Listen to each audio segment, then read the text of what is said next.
High friends, welcome back to my channel. আশা করি তোমরা সবাই খুব ভালো আছো। নতুন একটা ব্লগে সবাইকে স্বাগত জানাই। এখন বাজে বেলা 2টো।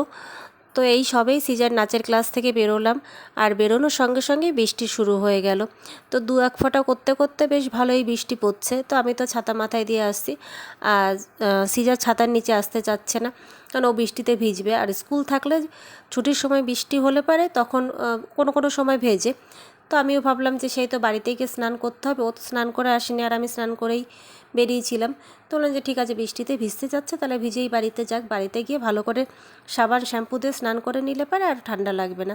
তো আমিও বাড়িতে এসে একটু ছাদে চলে আসলাম। অনেকগুলো গাছ শেডের নিচে ছিল, সেইগুলো বাইরে বের করে দিলাম। বৃষ্টির জলগুলো পেলে পারে গাছগুলো বেশ ভালো হবে। তো এসব করতে করতে তো আমি পুরো ভিজেই গেছিলাম, যদিও রাস্তাতে আস্তে আস্তে তখন অর্ধেক ভিজে গেছিলাম। তো কাজগুলো করে তারপরে আমি আবার নিচেই চলে গেলাম, কারণ অনেকক্ষণই হয়ে গেছিলো, সিজা না খেয়েছিল। তো ওকে কালকে আমার দিদির বাড়ির থেকে যে মটন বিরিয়ানিটা নিয়ে এসেছিলাম সেটাই গরম করে দিলাম। তো ও তো মাটন বিরিয়ানি খেতে খুবই ভালোবাসে, তো মাটন বিরিয়ানি খাচ্ছে। আর আমার ব্লগটা আমি এখানেই শেষ করলাম। সবাই ভালো থেকো, সুস্থ থেকো, অবশ্যই আমার চ্যানেলটাকে সাবস্ক্রাইব করো। তাহলে আজকের মতন টাটা।